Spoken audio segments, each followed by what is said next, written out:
So we looked at the largest mammal in the ocean. Let's look at the largest mammal on land right now. Elephants, African and Asian elephants, they are obviously the cutest things you can see, and they are herbivores. They are social. They are known for their memories and social skills and intelligence and so on. But obviously they are also being affected by human encroachment on their habitats, poaching for their ivories and so on and so forth. This is a rough approximation of change in habitat suitable for elephants since 1700. So green is the 1700. So you can see that all of Africa, Asia, including Southeast Asia, had large areas which were suitable habitats for elephants of the respective kind. By 1800s already there is massive impacts. You can see the changes here, encroachment into these regions, losses here, and so on. And obviously by now we have almost decimated most of the habitats that are suitable for elephants in Asian regions. There is a similar figure for Africa. So Great Elephant Census here lists, I think this is from 1920, there are regions where elephants, African elephants, which are the biggest of the elephants, there are many differences between them, including how they socially network and so on. There's decreasing regions where elephant population is decreasing. There are a couple where they are considered stable, and it's a range, so decreasing to stable and to increasing. So there are tiny bits where there is some good news where elephants are increasing. So protections, ecotourisms like the safaris and so on can help make them stable or even increase. But obviously climate change, in addition to the human greed for ivory and poaching, is still creating lots of problems. There are also places in India and elsewhere where there are human elephant conflicts, which is related to how much deforestation has happened, how much food they can get in the forest.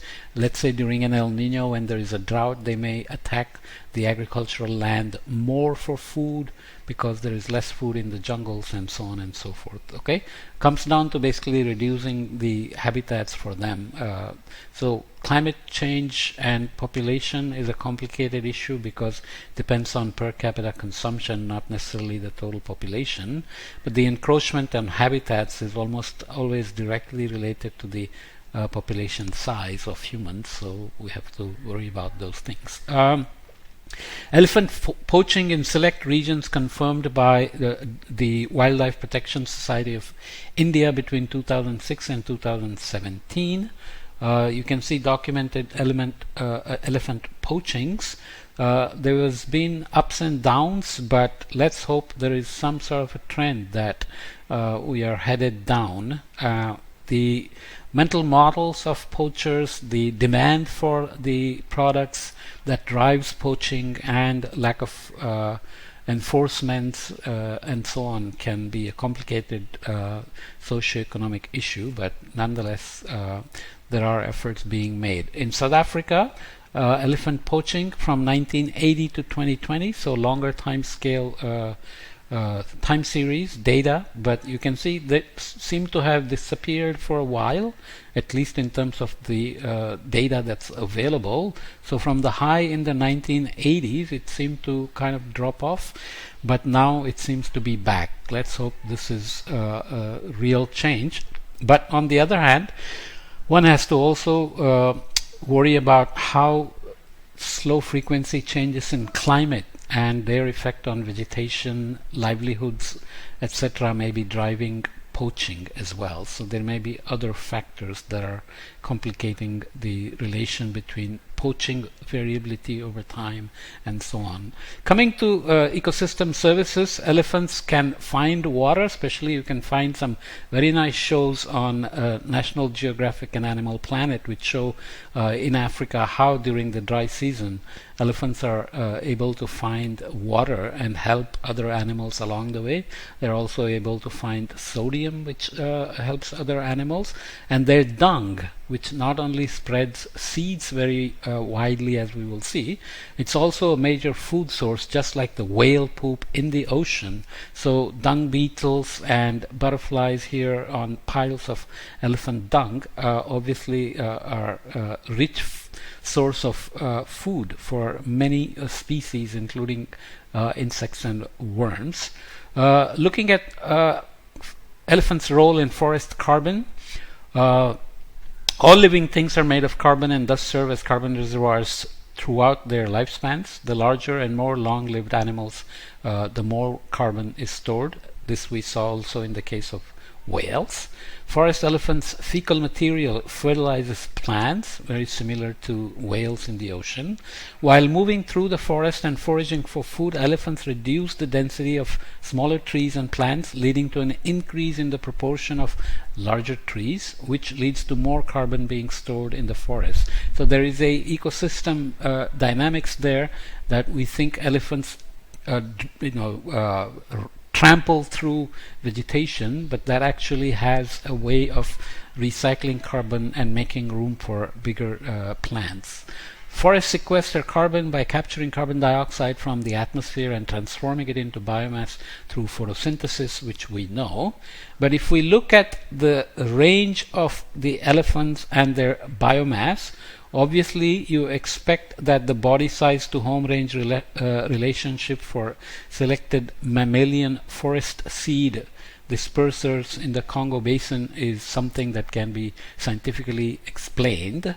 So as the body mass increases, the range in terms of hectares over which the seeds are spread increases because they migrate longer. Not always a uniform relation, because many birds can go farther, but we are only looking at mammalian forest seed dispersers here in terms of Ndoki elephants, other elephants, duikers, palm civet, primates, and rodents. So you can see the smaller ones are here, the bigger ones are out here in terms of the range over which they spread the seeds. So that's a nice allometric relation. And you can look at the fruits and seeds, so presence of seeds, number of species, and number of tree species in the dung of Asian, African, and African savanna elephants. So number of percentage of piles with fruit and seeds for the Asian elephant, for the forest and savanna. So you can see that fruits and seeds in the forests and savannas are up here, but the piles of elephant dungs or the range of dungs of elephants are quite variable. Some are high, some are lower. The range is important. Number of plant species. This is the number of percentage of piles with fruits and seeds. This is the number of plant species. So there's significant number of species being carried by dungs of Asian elephants, forest elephant, African forest elephants, and African savanna elephants. Obviously they have adjusted to different types of vegetation, so their diets will be different, and the number of species they rely on for their habitats and feeding grounds will be different. Okay, number of tree species. So the forest species of African elephants have a higher number of tree species compared to Asian elephants. Savannas are somewhere in the middle. savanna elephants. But this also has to be related to the map we saw in the beginning about the destruction of habitats over time in Asia for the Asian elephants. So the number of tree species in the dunks obviously is going to drop off as deforestation leads to loss of habitat and loss of tree species on which the elephants depend for feeding. Okay. Finally, looking at carbon value of a single forest elephant, it is 1.75 million US dollars. Poaching centuries are required for forest elephants to recover to their historic population level of 1.1 million from their current population of down to just 100,000. Elephant biomass carbon amount of carbon on each elephant is equivalent to 2.64 metric tons of carbon dioxide. That's a pretty significant number. Elephant forestry increase. Each forest elephant can stimulate a net increase in carbon capture in Central African rainforests of 9,000 metric tons of carbon dioxide per kilometer. 9,000 metric tons per kilometer. We have to compare that to soil carbon and forest biomass to see just how valuable the elephant contributions are. Deforestation in Africa is happening at 4 times the rate than the global rate, resulting in an average loss of roughly 40,000 square kilometers per year. We looked at deforestation in other podcasts in multiple courses, and there are complicated issues like embedded trade. For example, if China is deforesting a lot, China cannot be completely blamed because there are countries that are importing the forest products and they are driving the deforestation in China.